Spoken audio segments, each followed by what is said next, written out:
Sejam bem-vindos, fiel, uma excelente terça e vamos aqui agora com mais um vídeo no canal, trazendo todas as informações dessa preparação do Timão para jogar nesta quarta contra a equipe do Santa Fé da Colômbia pela Libertadores da América. Timão que já está lá na Colômbia. Estou trazendo um corte com todas as informações e dos bastidores políticos do Corinthians que estão bem agitados esses dias. Se inscreva no canal, deixa seu like se quiserem deixar a opinião de vocês aí nos comentários. E vamos com o vídeo. Muito bem, Corinthians também entra em campo nesse meio de semana pela Libertadores, joga com o Santa Fé na Colômbia e é pra lá que a gente vai. A Lili Nascimento trazendo as informações do Corinthians para este meio de semana de Libertadores. Tudo bem, Lili? Seja bem-vinda. Um beijo pra você.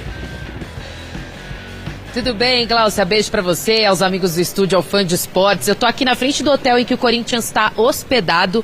A delegação chegou no final da noite de ontem. Mas só pra lembrar um pouquinho do fuso horário, porque eu me confundo muito aqui. Nós estamos 2 horas a menos, tá?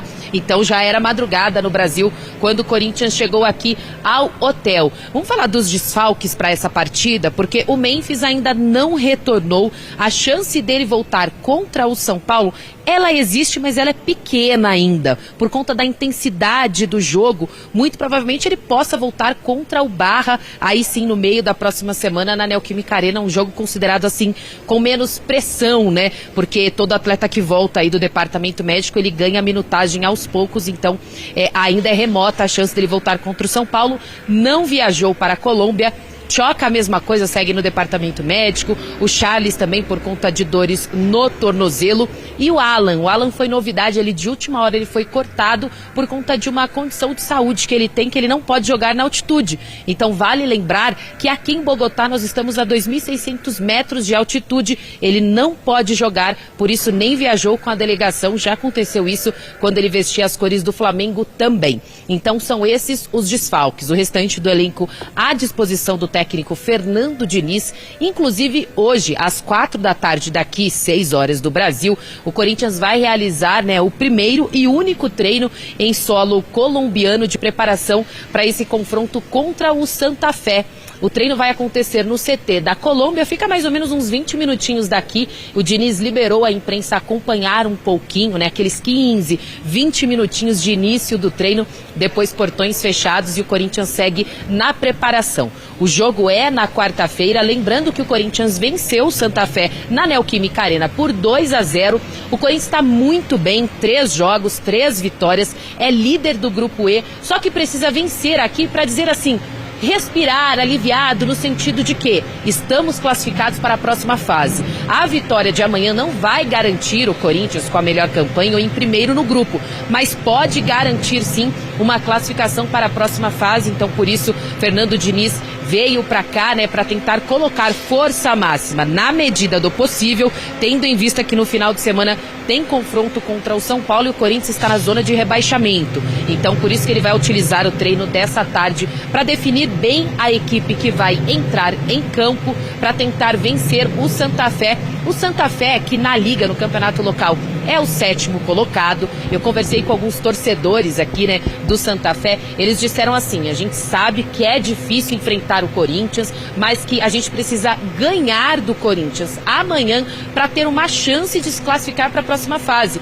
O Santa Fé e o Peñarol só tem 1 ponto no grupo cada um, então por isso ele vai em busca da vitória diante do Timão, que veio também buscar esse resultado para garantir essa classificação aí para a próxima fase da Libertadores. Ao longo da programação, fã de esportes, fique esperto aí que nós teremos entrevista exclusiva com os jogadores aqui no hotel e também estaremos ao vivo do treino aberto ao longo da programação da ESPN. Estamos na cola do Corinthians nesse jogo tão importante, Glaucia. Maravilha, Lili, estaremos juntas. A gente segue acompanhando também o Corinthians em campo amanhã pela Libertadores. Teve mudanças lá, o Conselho aprovou uma reeleição do Stabile e ainda vetou esse papo de SAF.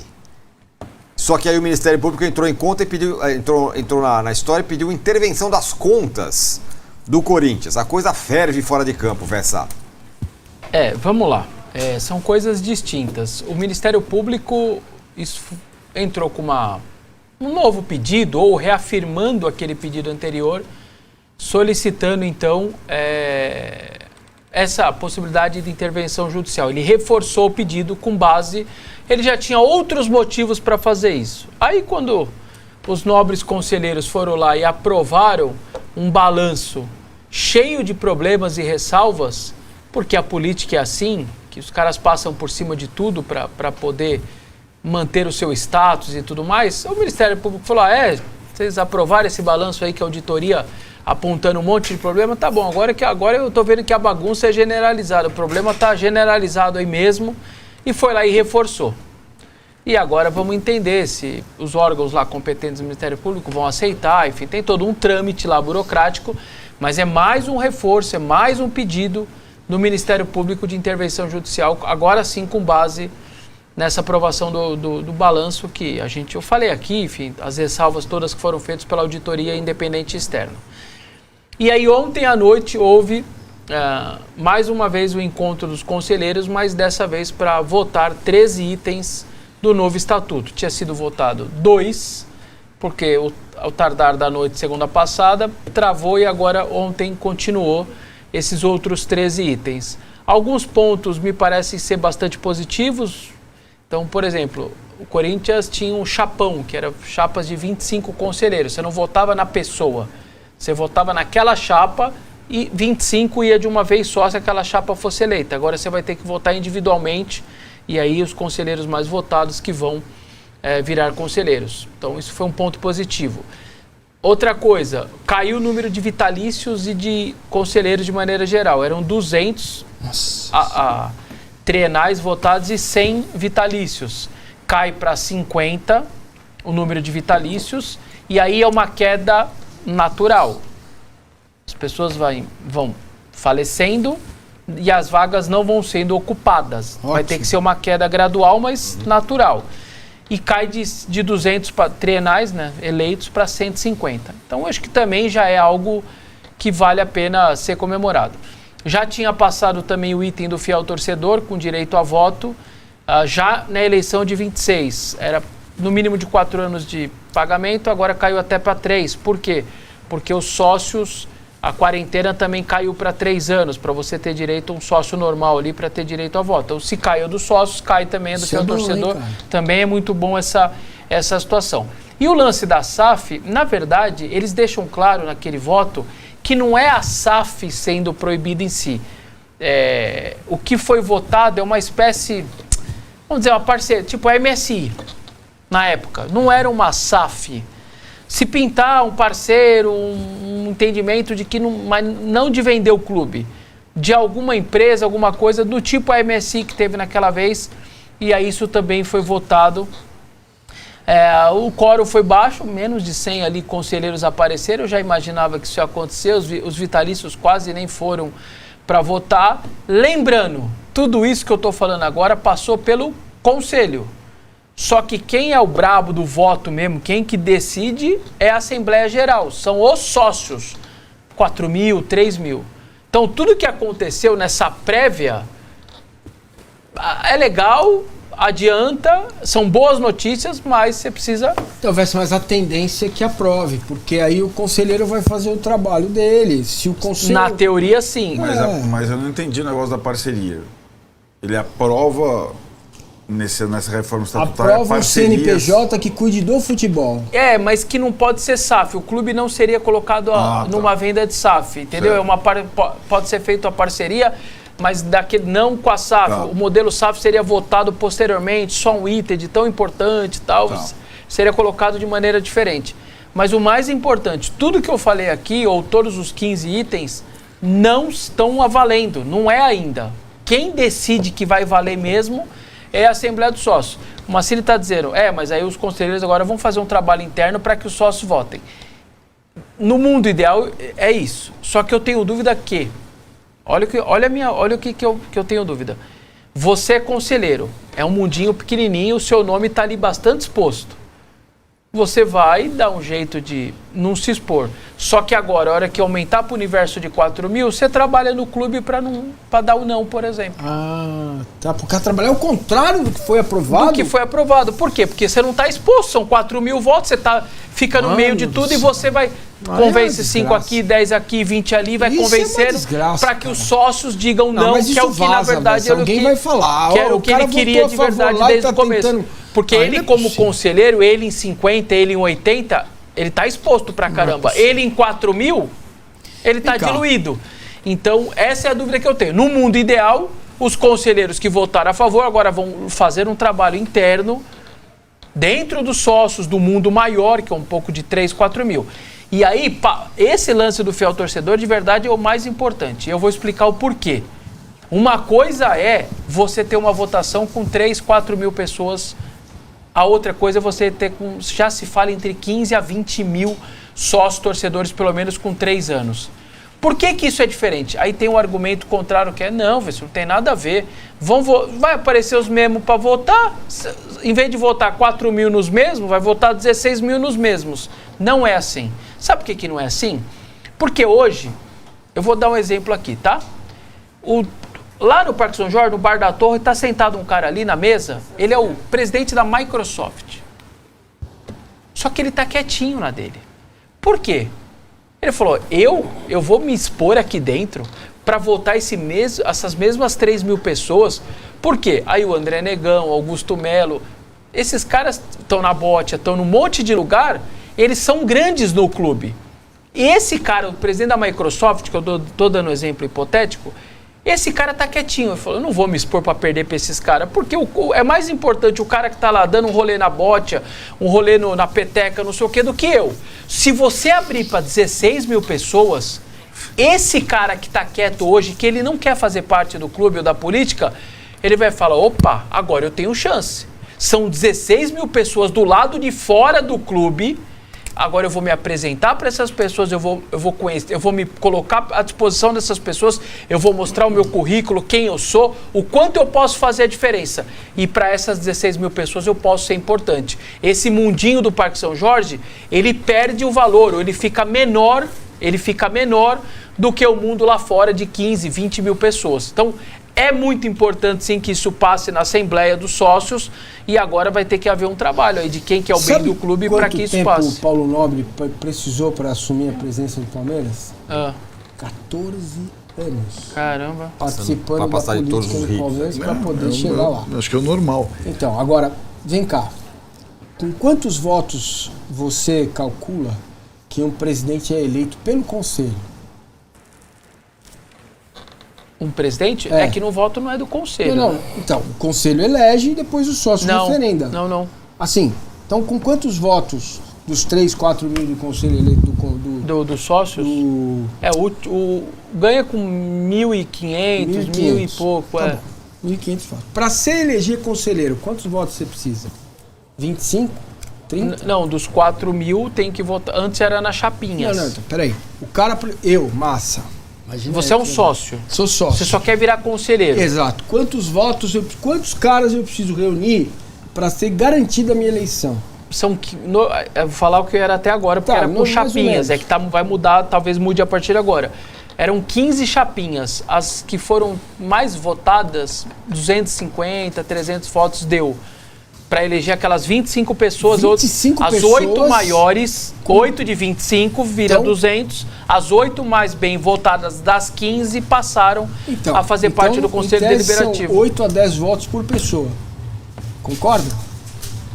Seria mais ou menos isso. Vamos calcular 20 votos por pessoa. Beleza? Uma chapinha tem quantos conselheiros?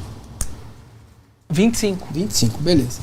Então, não é possível que daqui 3 anos você não reúna 100 pessoas, 150, 200 corintianos que sejam capazes de se organizar entre si para eleger 3 chapinhas, 4 chapinhas, entendeu? E colocar 50 pessoas lá dentro, 75. Gente, eu sempre falo isso. Antes da mudança, antes da queda do Mustafa, teve um trabalho hercúleo de muita gente que percebeu que para mudar teria que ser sócio do Palmeiras e depois participar da vida política do Palmeiras.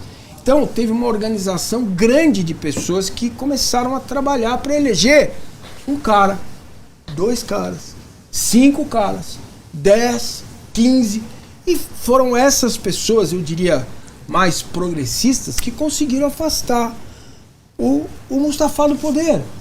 Entende? Porque a solução mais fácil é vender o clube. Porque é desesperador, eu entendo o que você passa. É desesperador.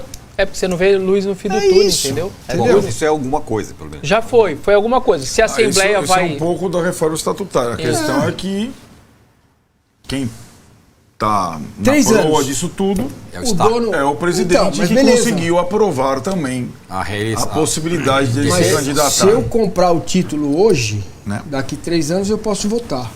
Se a Assembleia firmar E isso sim. também vai dar Então, certo. 3 não anos. é possível que de um universo de 35 milhões de pessoas, você não encontre 250 a fim de fazer esse trabalho para tirar o Corinthians do lugar onde está. Não é possível. Muito bem, então tá aí. E o Corinthians em campo joga na quinta-feira só, é isso? Na quarta. Quarta. Corinthians foi embora ontem já para Bogotá.